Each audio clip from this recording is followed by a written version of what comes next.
Bien, retornamos a Revista Tele15, entrevista central con el exsecretario de las Fuerzas Armadas, José Miguel Soto Jiménez, quien es además presidente del partido Quinta República, aliado de la Fuerza del Pueblo, y con él vamos a conversar de temas interesantes. Me alegro que Ana Mercy no esté aquí, porque él es débil con Ana Mercy. Entonces él me flaquea con Ana Mercy, yo no entiendo por qué.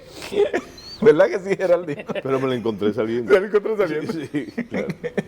General, bienvenido, ¿cómo está usted? Bueno, un gran placer de estar aquí y decirle de entrada la impresión que siempre tengo cuando vengo a este programa, de que estoy sentado con la veteranía.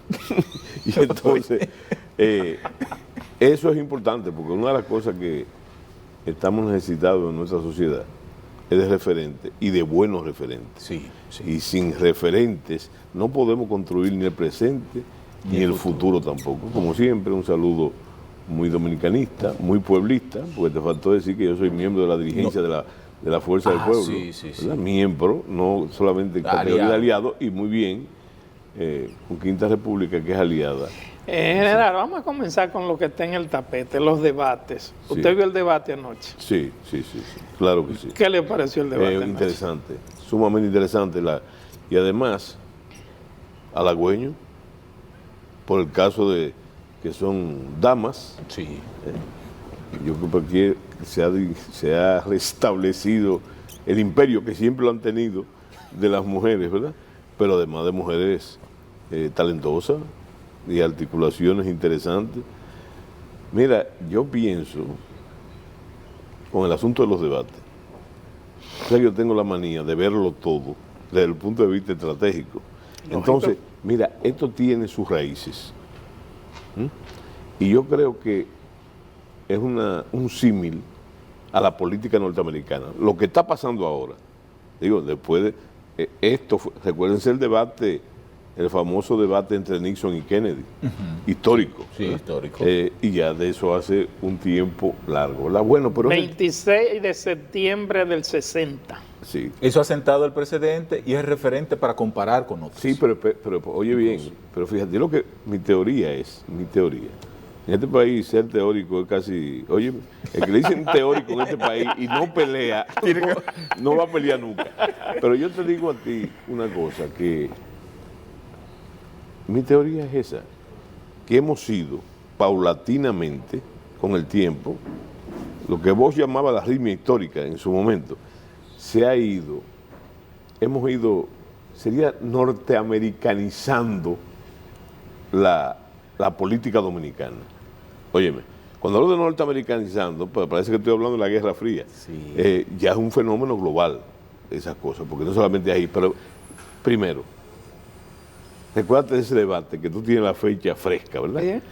Que fue un debate determinante en una época. Y que lo determinó el comportamiento corporal de Nixon. De Nixon, ¿verdad? De Nixon. No sé qué le decían después de eso, el hombre de los trucos, Tricky Dick. Mira, y entonces, fíjate, aquí hay elementos que están ahora, que ahora realmente es que han florecido, pero que son siembra de ese símil. ¿Y qué usted espera del debate de esta noche? No, te está adelantando, ¿eh? No, pero Te está adelantando. ¿Qué usted espera? Porque usted es un conocedor. Por favor, déjame completar mi idea, porque fíjate, porque tiene mucho que ver con lo que está pasando ahora. Ahora el debate, ¿verdad? Fíjate todo el tiempo que hace de ese debate y que había existido antes y después de la política norteamericana, siguió existiendo. Ahora, otro elemento, las encuestas. Aquí nosotros hemos asistido, ¿verdad? Y discutimos sobre las encuestas y hablamos de la manipulación de las encuestas, pero no sabemos cómo se fue introduciendo las encuestas aquí. Yo recuerdo, porque era compañero mío en el asunto del colegio, aunque me llevaba 2 o 3 años, del caso del caminero. Sí, Luis Augusto Caminero. Luis Augusto Caminero. Fue el primero que comenzó con eso. Con Zimmer. Con Zimmer. Pero fíjate una cosa, fue una introducción, como si fuera un producto. Sí. Y eso se fue desarrollando y costó muchísimo tiempo, ¿verdad? detrás de eso siempre tenemos lo que yo llamo la burguesía dorada dominicana, que fue que introdujo otra cosa. Pero ahí vino el otro. Tú sabes lo que el otro paso. Y siempre ahí, por no decir los popes, los burgueses, señores, los programas de gobierno. ¿Ustedes recuerdan los programas de gobierno? Que se presentaban oficiosamente en la Cámara Dominico-Americana. Eso era clave. Y que trajo, si no debates, en esa dinámica, se trajo esa situación. Pero fíjate que un elemento interesante, porque todos los programas de gobierno se parecían. ¿Por qué? Porque lo hacían los mismos técnicos, lo primero, ¿verdad? Lo hacían los mismos técnicos de uno y de otro, y además también eran bien remunerados esos técnicos. Y como presentados, son bien remuneradas las encuestas. no, claro, es parte, bueno, no es el símil no es igual, pues no estamos hablando de que esa norteamericanización, que podemos ya hablar ahora de globalización, representa un paso de modernidad en la política dominicana. ¿Y fortalece eso la democracia? Mira, fíjate, ¿cuál es la realidad? La realidad de los eventos. Yo te estoy diciendo de dónde viene, ¿verdad? Pero ¿cuál es la realidad? Que eso tiene un efecto mortal, o sea, importante, en lo que es el efecto mediático. Y además, no hay dudas de que sea carnada o no, la sociedad lo ha mordido, ¿verdad? Y entonces, ¿de qué estamos hablando hoy? Del debate. Entonces yo creo que, pero fíjate que, por eso decía lo que decía el profesor Boy de la rima histórica, cómo se ha ido cumpliendo en plazo, ¿verdad? Y hay que destacar también, con antecedentes reales, hay quien me dice que los antecedentes de esto son cosas de nuestro tiempo, ¿verdad? Del debate del profesor Bosch con Láutico, ese es uno, pero que no es un debate presidencial, naturalmente. No fue un debate presidencial. No fue un debate presidencial. El debate... A 3 días de fue un debate conceptual. Sí, si bueno, se quiere. como tú lo quieras llamar. Yo decía, general, disculpe que le interrumpa, yo decía en los comentarios iniciales, decía que se dice que no fue un debate entre candidatos a presidenciales, pero sin embargo fue un debate con el partido de la iglesia. Claro. No. Que era un elemento fáctico de poder en ese momento totalmente poderoso. Y que había ordenado en ese momento en todas las iglesias arremeter contra Bosch como comunista. Como comunista. Hasta que él dijo, no, espérate, vamos a dar a esto. No, pero el otro antecedente, te voy a decir, el antecedente de aquel debate vincho, con Atuey de Camps. O sea que tiene sus raíces, pero fíjense cómo se ha ido condensando el problema hasta el día, hasta lo que estamos ahora. Hoy, general, por ese que usted es un estudioso de la historia, ¿qué usted espera del debate presidencial? Porque es el más esperado hoy. Donde va a participar el presidente Abinader, el presidente Fernández y el síndico Abel Martínez. Sin pasiones. Yo pienso que ese debate lo va a ganar, si hay ganancia alguna, abrumadoramente Leonel Fernández. Por una cosa es que Leonel Fernández es colega de ustedes. Míralo en el debate. Fíjate lo que usted dijo ahorita. Formador. No, lo que usted dijo, un hecho histórico. El lenguaje corporal de Nixon, ¿verdad? Lo condenó. Pero fíjate las condiciones que tiene el señor presidente Fernández. Mira, primero, es un comunicador. Es un comunicador. Maestro de la comunicación. A mí, y quiero mencionar eso, yo fui, que es otra forma interesante en el debate político, el asunto de la rueda de prensa de Santiago, del presidente, ¿verdad? A mí me dio la sensación de que el presidente Fernández es una computadora, hablando de inteligencia artificial, ¿me entiendes? Porque fluye, pero no fluye simplemente por fluir, porque todos nosotros fluimos, sino con una cantidad de datos coherentes. Bueno, y otra cosa que tiene ventaja el presidente, que lo hemos visto en estos debates de los senadores, y el problema de que el presidente Fernández tiene un carácter frío, no se altera. Balaguer hablaba del flematismo. Sí, no, y hay caracteres, es un tipo de carácter, el flemático, como se le antepone el sanguíneo, ¿verdad? Bueno, el señor presidente Fernández es un hombre, es difícil sacar al presidente Fernández de sus casillas, pero todavía aún, que era una virtud que tenía Balaguer, y que después la fue perdiendo, no solamente lo flemático, no, sino el dominio gestual. ¿Me explico? Claro. El dominio gestual. Tú tienes que conocer muy bien al presidente Fernández, pero muy bien, para tú darte cuenta cómo se refleja en él las situaciones gestuales, ¿verdad? Porque es un témpano de hielo. Entonces el presidente... Entonces tiene esa ventaja. Entonces vamos a la contraparte, ¿verdad? La contraparte, pero no con lo que yo quiero, ni lo que yo he dicho, ni lo que ustedes opinen. Es lo que lo hemos visto. Entonces el presidente Abinader no tiene esa condición que yo te he dicho y lo ha demostrado, porque a cada rato se le disparan los breaks, ¿verdad? En la semanal y en otras cosas. Segundo, no tiene la fluidez del presidente Fernández y utiliza una serie de muletillas que yo he llamado aquí en este mismo programa hipérboles. Bueno, está bien. Entonces, yo pienso que desde ese punto de vista... ¿Y Abel? ¿Y Abel? Abel Martínez. Bueno, hay un problema que te voy a decir. Y busca la hoja de servicio. Ese es un alumno de Leonel Fernández. No tiene que ver con alianza. No. Estoy hablando que ese es un alumno de Leonel Fernández. Creció a su imagen y semejanza. Y recuerda, te recuerdo, eso ha pasado en todos los partidos con los líderes, que llega un momento que los dirigentes copian esos hábitos, hasta el tono de voz, hasta las muletillas. En el PLD todo el mundo hablaba igual que Juan Bosch. No, y después hablaba igual que el profesor, bueno, ¿entiendes? Sí. Y con eso se hacía el pueblo dominicano, que es muy ingenioso. Entonces, yo pienso que el combate del debate es desigual. Desigual. Yo dije, no sé si fue en este mismo programa, que cuando se anunció el debate, por primera vez se habló de debate, yo dije, bueno, yo pienso que los asesores del presidente Abinader van a tener mucho trabajo, ¿verdad? Bueno, ellos pues tienen tiempo todavía de asesorarlo. pero claro, ¿verdad? Entonces, no, hasta lo que falta el día de hoy. Entonces, desde el punto de vista de la conveniencia política, entonces estoy hablando yo como abogado del diablo, desde el punto de vista política. En política, lo que no suma, lo que no es conveniente, entonces no es que se rehuye, pero se evita.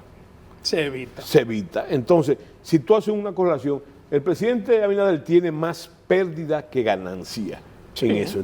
Entonces va, ¿verdad?, de forma inexorable, no sé si emotiva, no debe ser, que es también un mal consejero, va a una celada. No una celada que se da a una celada, porque es que... política. Exactamente. Señores, pero está en el boxeo, tú tienes que ver con el peso. Sí, el peso, el largo de los brazos. Sí, todo eso hablando ya no de la política criolla, ¿cree usted que la constitución del gobierno de transición en Haití podría ayudar a darle una salida al país? Ahí volvemos por los mismos trillos de los referentes históricos. ¿A ti no te ha llamado la atención, o a ustedes no les ha llamado la atención, que la fórmula del Consejo de Estado es la misma fórmula que se usó aquí cuando la muerte de Rafael Leónidas Trujillo? Sí. Para el Consejo de Estado. Es más, para que tú veas que tener problemas con las etiquetas, hasta la misma cantidad de miembros. Es verdad. 7 y 7. Eso es una fórmula que todos sabemos de dónde viene. Bueno, por lo menos aquí ese Consejo de Estado logró organizar la elección. La única diferencia, hablando en el sentido genérico, no apologético, es que aquí había, cuando eso pasó, fíjate el tiempo que duró el régimen en deteriorarse, desde mayo hasta gran parte, los inicios del 62, ¿verdad? ¿Por qué? Porque había, el Estado tenía una estructura y una influencia de la formalidad, que era una obsesión de Rafael Leónidas Trujillo Molina, de esa formalidad. Eso no amaina el carácter brutal de la dictadura. Lo que estoy diciendo es que había una formalidad. Y entonces ese aparato costó tiempo. Lo que no existe en Haití es esa estructura. Lo que no existe en Haití es el Estado mismo. En Haití no hay Estado. No es cuestión de asunto fallido. No hay Estado. Bueno, porque Trujillo dejó un Estado constituido. Juan Bosch lo dijo. Peor aún, Juan Bosch, digo, peor no. Es una observación interesante. ¿Qué dijo Juan Bosch? Que en esa época Trujillo es el creador del Estado moderno dominicano. Sí. Y yo recuerdo, hablando de la del Náutico,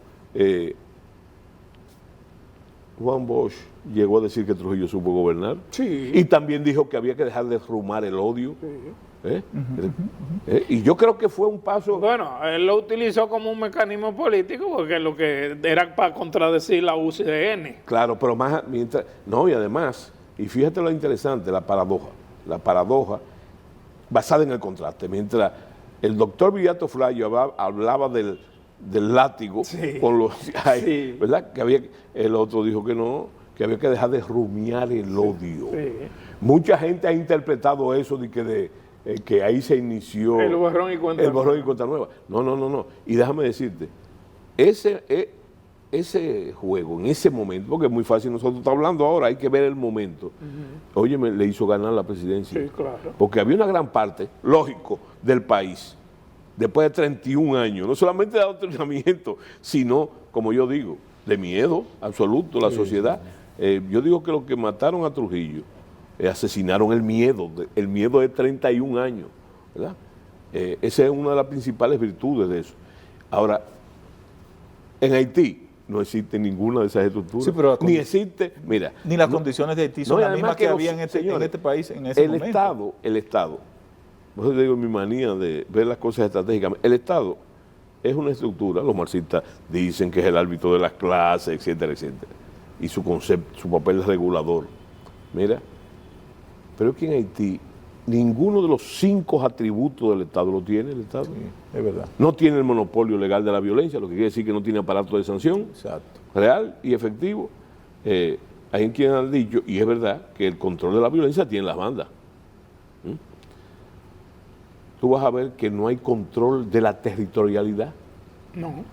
Hay una especie de balcanización tropical, es lo que hay ahí. Fíjate, el problema del atributo económico del Estado, eso no existe ahí. ¿De qué vive Haití? Entonces yo lo que te digo es que no hay las estructuras para jugar el juego, como diría Joan Manuel Serrat, el juego que mejor juega y que más le gusta, el de los norteamericanos. Porque fíjate cómo yo veo de forma estratégica el juego de Haití, que ha pasado ya en otras ocasiones. ¿Qué hacen los Estados Unidos en su afán permanente y reiterativo de exportar su democracia, la democracia de estilo americano? Lo voy a comparar con un juego de ajedrez. Lo primero que hacen es, ¿qué es lo primero que tú haces cuando vas a jugar ajedrez? Lo primero que tú haces. Acomodar la ficha. No, abrir el tablero. Sí. O poner el tablero ahí, ¿verdad? Sí, entonces ahí viene el segundo paso, colocar las fichas para poder jugar. Bueno, eso es lo que pretende precisamente en síntesis el Consejo de Estado para llamar elecciones, etc. Pero hay un problema. Eso pasó, ya te digo, porque lo mismo pasó cuando el golpe de Estado de Aristide, recuérdenlo, que entonces empezaron a traer la ficha del duvalierismo, ¿tú recuerdas eso? Y trajeron a todo el mundo a jugar ahí y de otros, para armar el tablero, para poder jugar el juego, porque si no hay tablero ni están las fichas colocadas, usted no puede jugar. Y nosotros. Ahora, que eso sea positivo o negativo. Pero la gente tiene. Pero como quiera, viene siendo un paso dentro de la crisis. No, es como alguien dijo por ahí. No, alguien no. El canciller en su vieja ya dijo que por fin se veía una luz al final del túnel. Y yo pienso que eso es parte de la obsecuencia del Estado Dominicano con el tema de Haití. Es como aplaudir, qué bueno, ¿verdad? En ese concepto. Pero tú tienes razón, algo es algo. Y detrás del algo está la manipulación que nosotros tenemos todos, también por referencia histórica, que los norteamericanos son infalibles, de que todas sus medidas en el plano internacional son buenas o provechosas. Y yo te digo a ti que la historia demuestra que se repiten y se repiten y pocas veces son provechosas. Son provechosas. ¿Verdad? Pero ¿para quién? Para los intereses de nosotros, los intereses de Haití, para los intereses de ellos mismos, se han equivocado, en otras palabras, muchísimo. Y parece que se siguen equivocando. General, pero a nosotros nos han acusado ahora recientemente el Departamento de Estado de violentar los derechos humanitarios con el tema haitiano. Sí. Y volvimos a la ONU y recibimos la llamada de Blinken, que duró casi una hora hablando. Sí. ¿Y nosotros qué papel vamos a No, el papel de... Señores, es que los hechos están demostrando lo que hemos venido hablando hace mucho tiempo. Es ya un misterio debajo de la mesa o un asunto velado. El hecho de que hay un interés real de que la República Dominicana sea la válvula de escape del problema que tienen ellos. De eso no hay duda, pero con objetivos muy claros, con objetivos que comenzaron con el Plan Éxodo, que a mí me tocó como director de operaciones de las Fuerzas Armadas cambiar ese plan, no solamente porque el doctor Balaguer, y eso es muy importante en las Fuerzas Armadas, era la intención, sino porque el mando también de las Fuerzas Armadas, porque ¿qué es lo lógico? Yo era director de operaciones, era coronel. ¿Cuál es el problema? Fíjate, el primer intento, y ya es una obsesión, lo mismo, colocar 5 campos de concentración en la frontera, ¿verdad? Bajo el cuidado del ACNUR, que es de lo que está ahora en lo mismo. Asusando. ¿Verdad? Entonces, para esperar la famosa avalancha, que no se ha producido nunca. La avalancha esa, y en eso está en base inclusive los planes militares, esa es la hipótesis, la avalancha nunca se ha producido.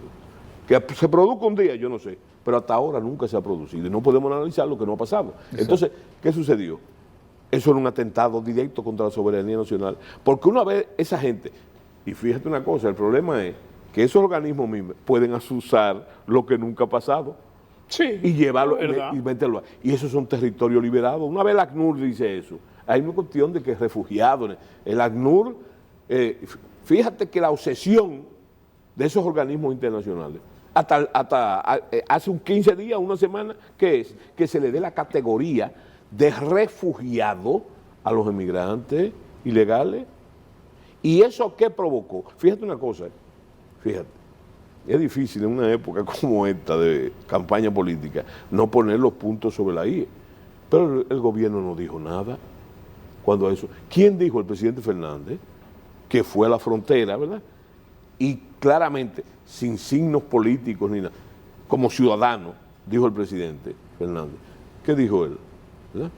Que ellos no tienen derecho a eso. Y se refirió a quienes no tienen derecho ni Amnistía Internacional, no tiene derecho las Naciones Unidas, no tienen derecho el poder extranjero. Los Estados Unidos no tienen derecho. ¿Con qué derecho, dice el presidente Fernández, se abrogan esos organismos y esa potencia? ¿Con qué derecho se abrogan? ¿Verdad? ¿Con qué autoridad el poder trazar ese tipo de líneas que lesiona la soberanía nacional? La gente, hay idea de que la soberanía se usa como una frase cohete. ¿Me explico? Sí. Soberanía. No. Es el proceso íntimo que nosotros, lo de mi generación y la suya, lo que se llamaba la autodeterminación de los pueblos. La autodeterminación de los pueblos. Bueno, pero entonces es un derecho que está basado en nuestras leyes, ¿verdad? Entonces, fíjate, pero mira, yo creo que si tú lees, que hoy lo recalcan, Amnistía lo recalca hoy, como hace 2 días, que el gobierno empezó a reacciona, ¿verdad? Sí, pero fíjate un detalle interesante que hoy se lo recalca Amnistía. ¿Tú sabes lo que quiere Amnistía? Que cojamos los 3 millones o 4 millones, lo que hay aquí. Más lo que tenemos aquí. Más entonces, que tú le des la ciudadanía o la categoría de refugiado. Eso, óyeme, Eso es totalmente inadmisible. General, se nos acabó el tiempo. Sí, se nos acabó, pero hoy estamos a 59 años de la Revolución de Abril. Sí. ¿Verdad? Sí. 59 años. Al historiador, aportes de la Revolución de Abril a la institucionalidad, al país. Bueno, no solamente al historiador, sino al ciudadano. Yo creo, sin lugar a dudas, es más, sin el creo, es el evento más importante del siglo XX. Y te voy a decir algo. Tú podrás seleccionar muchas razones y las hay, pero el argumento fundamental de la Guerra de Abril es algo que tenemos que tomar muy en cuenta, porque es la única revolución de América Latina. Vos le llamas una revolución fallida, una revolución fallida, y lo es junto con la restauración de la República. Es la única que se hizo en virtud a la Constitución de la República. Es verdad. Es la única. Muchísimas gracias. Y entonces eso es encomiable. General José Miguel Soto Jiménez, que ha estado con nosotros. Muchísimas gracias. Bueno, gracias a ustedes. Señores, nos vemos mañana.